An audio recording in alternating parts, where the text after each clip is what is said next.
नमस्कार प्यारे साथियों, मैं विवेक आप सभी भावी अध्यापकों अध्यापिकाओं का स्वागत करता हूं अपने इस यूट्यूब चैनल यूपीडी लेट पाठशाला में। आशा करता हूं आप सभी स्वस्थ होंगे, मस्त होंगे और ज़बरदस्त होंगे और आप सभी की पढ़ाई भी बेहतरीन चल रही होगी। तो आज हम लोग लेकर आए हैं डीएलएड सेकेंड सेमेस्टर के राजन सीरीज के मैथ सब्जेक्ट के वो विकल्पी प्रश्न जो की आगामी परीक्षा की दृष्टि बेहद महत्वपूर्ण साबित होने वाले हैं।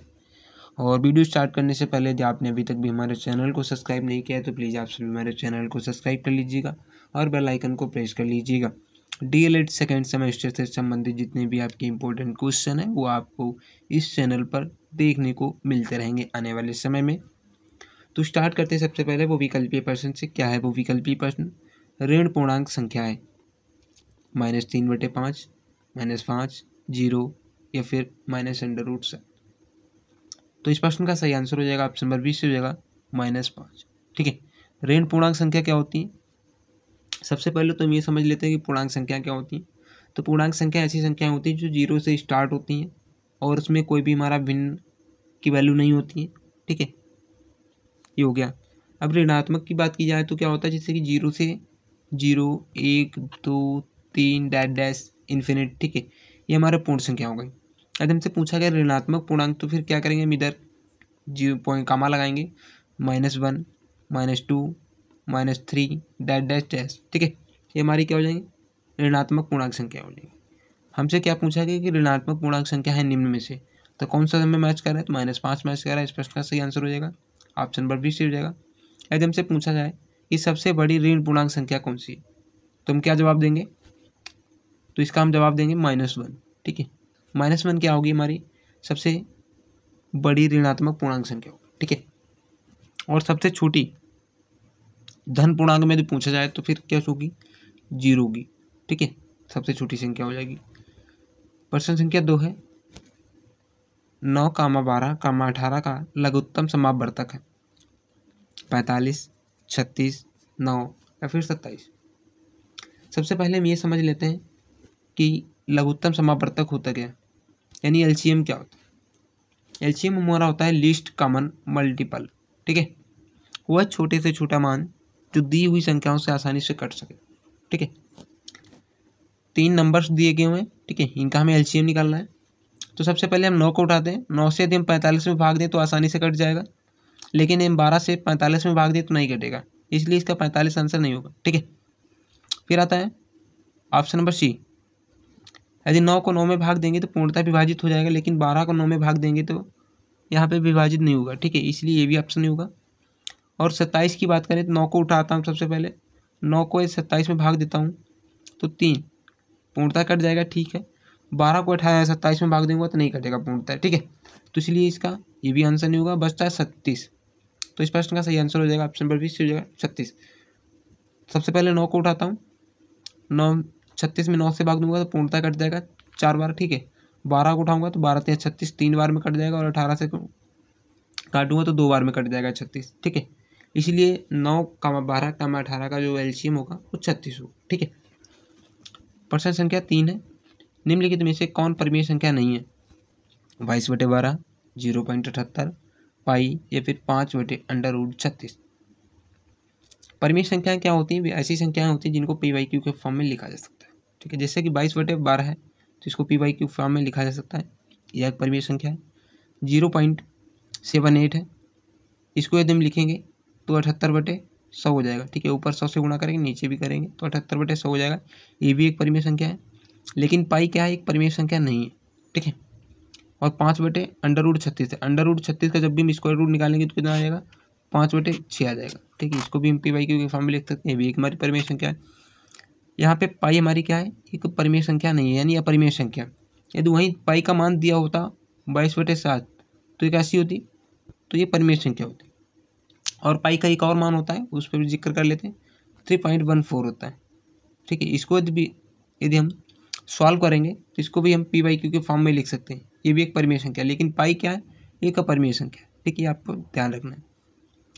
प्रश्न संख्या 4 है 9.5 का होल स्क्वायर का मान होगा। इसको हम 3 तरीके से कर सकते हैं। ठीक है, आइए देखते हैं। सबसे पहले हमें क्या करना है, 9.5 का स्क्वायर निकालना है। तो 9.5 मल्टीपल 9.5, इसकी हम कैलकुलेशन करेंगे। ठीक है, तो हमें कितना प्राप्त होगा, जब भी आप इसकी कैलकुलेशन करेंगे तो आसानी से आप प्राप्त कर लेंगे 90.25। ठीक है, एक मेथड ही हो गया। दूसरा मेथड क्या है, 9.5 है तो इसको हम किस तरीके से लिख सकते हैं, 10 माइनस 0.5।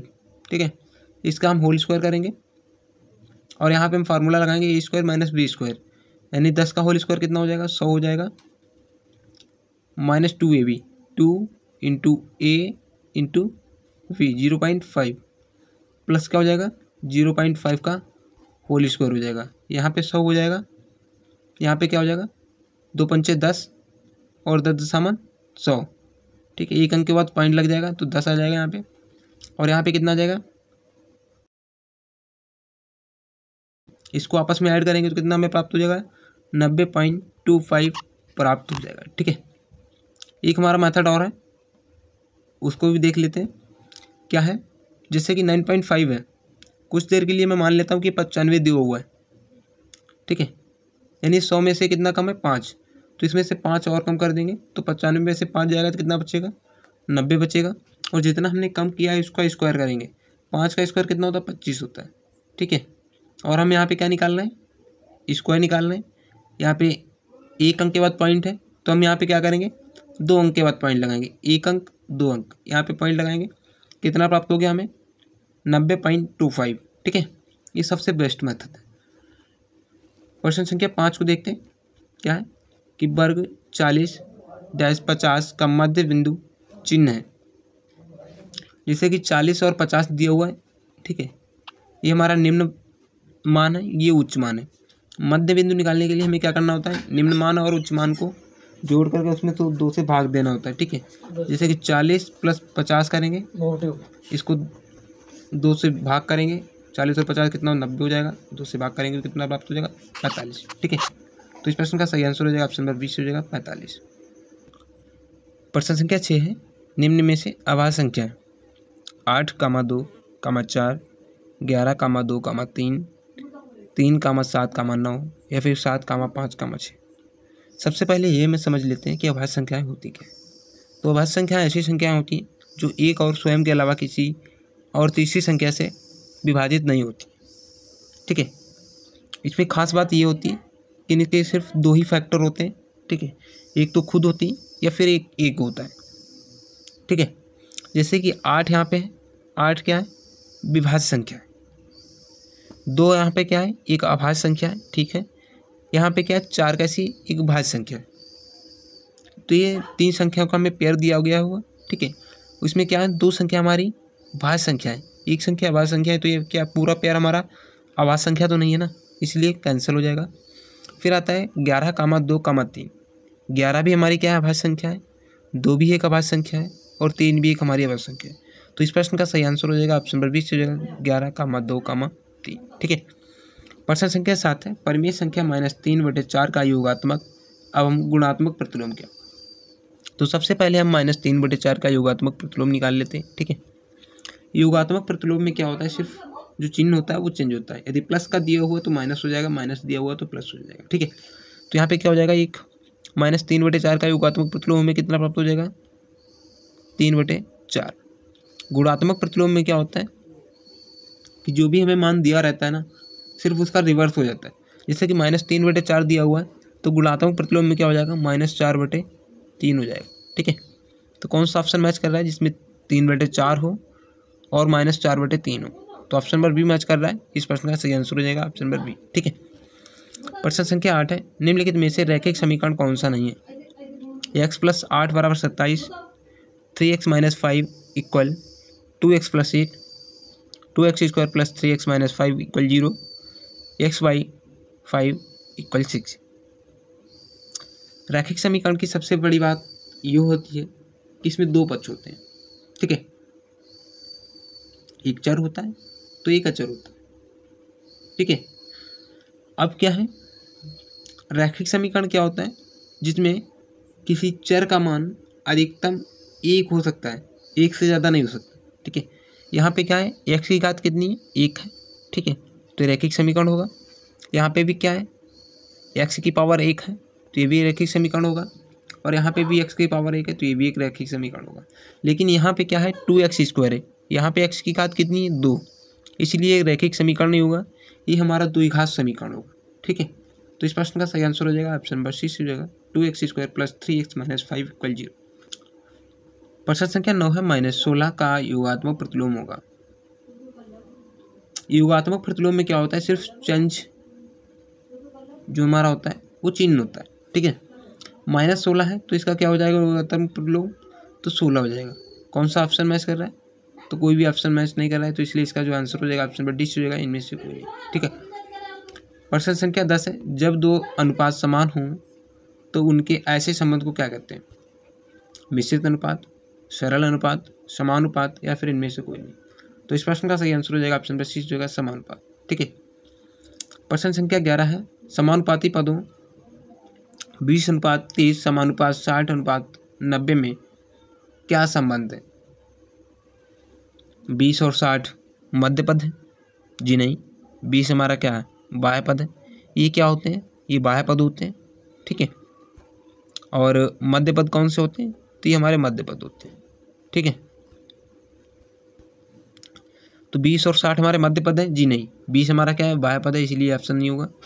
30 और 90 बाह्य पद है, जी नहीं। 30 हमारा क्या है, मध्य पद है। ठीक है, इसलिए भी ऑप्शन नहीं होगा। 20 और 30 बाह्य पद है, 20 और 30, जी नहीं। एक मध्य पद है तो एक बाह्य पद है, ये भी ऑप्शन नहीं होगा। तो कौन सा हमारा ऑप्शन बच रहा है, ऑप्शन नंबर डी से होगा इसका राइट आंसर। 30 और 60 मध्य पद है, 30 और 60 हमारे कैसे मध्य पद है। ठीक है, प्रश्न संख्या 12 है, 25, 75, 500, 1000 समानुपात में नहीं है क्योंकि। यहाँ पे क्वेश्चन में खेला है। ठीक है, जो इसकी लैंग्वेज है उसको समझना बेहद मुश्किल है। यहाँ पे इस क्वेश्चन का वही आंसर होगा जो इस शर्त को पूरा कर रहा होगा। ठीक है, जैसे कि हमें एक 4 नंबर्स दिए गए, इनको यदि हम समानुपात में लिखें तो 25:75 समानुपात 500:1000। पहला पॉइंट दिया हुआ है इनका कि जहाँ कोई बाह्य पद नहीं है, यहाँ पे बाह्य पद है, 25 भी बाह्य पद है और 1000 भी बाह्य पद है। ठीक है, जबकि इसमें दिया हुआ है यहाँ कोई बाह्य पद नहीं है। ठीक है, ऑप्शन नंबर बी कहता है कि बाह्य पदों का गुणनफल बराबर मध्य पदों का गुणनफल नहीं है। बाह्य पदों का गुणनफल यानी 25 का मल्टीपल करेंगे 1000 में तो कितना आ जाएगा, 25,000 हो जाएगा। ठीक है, और मध्य पदों का गुणनफल 75 × 500 करेंगे तो कितना आएगा, लगभग 37,500 के आसपास आएगा। ठीक है, तो ये भी हमारा क्या है, मध्य पदों का गुणनफल बराबर नहीं है। एकदम सही है। ठीक है, बराबर नहीं है, यहाँ भी नहीं है और यहाँ भी नहीं है।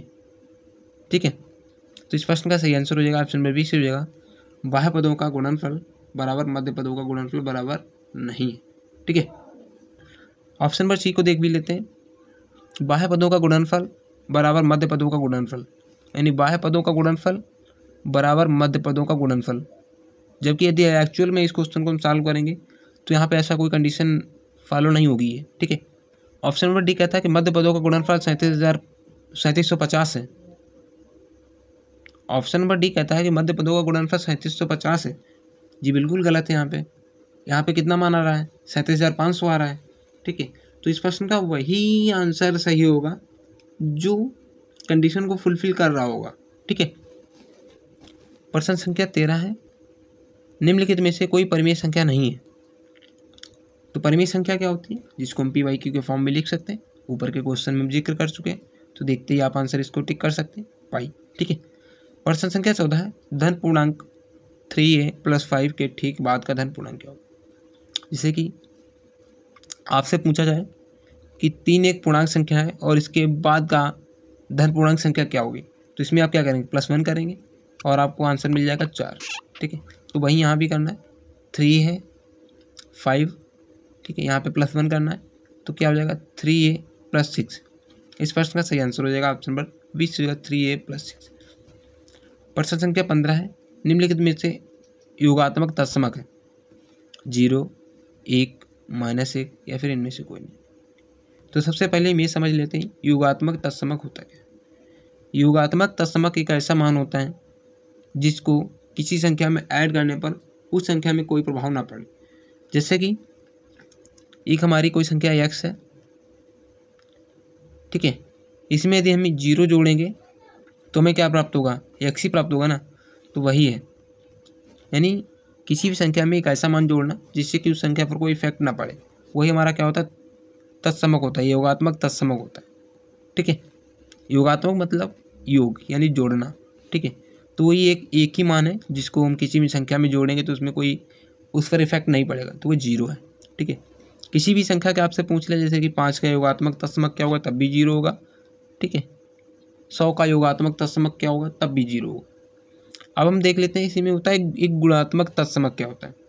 गुणात्मक तत्समक में क्या होता है कि किसी भी संख्या में किसी ऐसे नंबर से गुणा करना जिससे कि उस संख्या पर कोई असर ना पड़े। जैसे कि 5 है और हमें यहाँ 5 लाना भी है और यहाँ पे हमें किसी नंबर से गुणा भी करनी है, तो सिर्फ एक ही है, कौन सा है, 1। 5 एकन 5। ठीक है, तो गुणात्मक तत्समक क्या हो जाएगा हमारा, 1 हो जाएगा।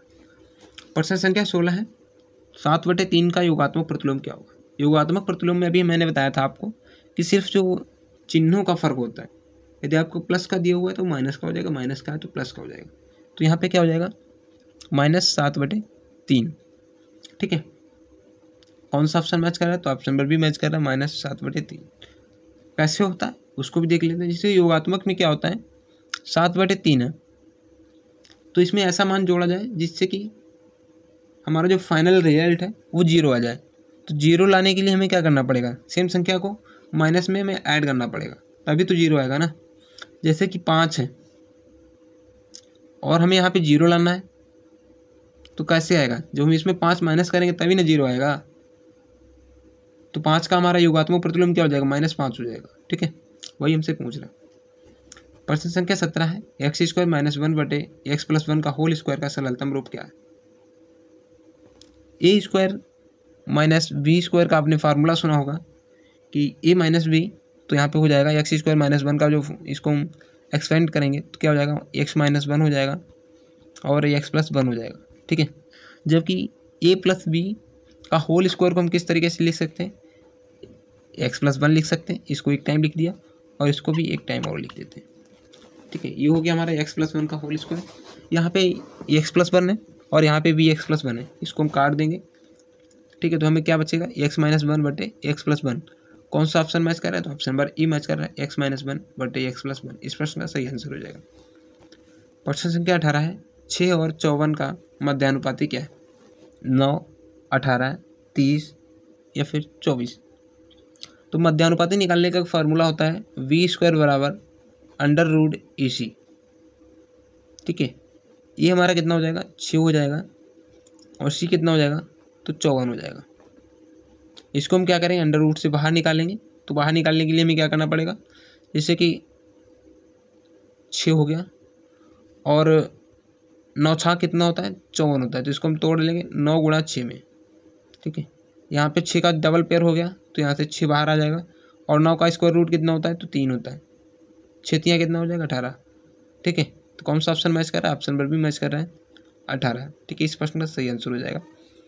प्रश्न संख्या 19 है, किसी पूर्ण संख्या में से 0 घटाने पर प्राप्त होता है 0, 1 वही संख्या या फिर ऋणात्मक वही संख्या।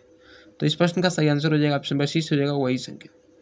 जैसे कि कोई संख्या हमें दी हुई 9 में से मैंने 0 घटा दिया तो हमें क्या प्राप्त होगा, 9 ही प्राप्त होगा ना ही 1 हमें प्राप्त होगा, ना ही 0 प्राप्त होगा और ना ही हमें वो संख्या ऋणात्मक प्राप्त होगी। ठीक है, प्रश्न संख्या 20 है कि प्राकृतिक संख्या क्या है। तो प्राकृतिक संख्या क्या होती है, जो 1 से स्टार्ट होती हैं।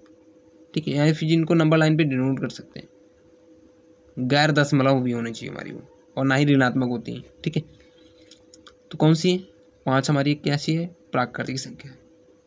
ठीक है, तो दोस्तों आप सभी कमेंट बॉक्स में बताइएगा कि आज का वीडियो कैसा लगा।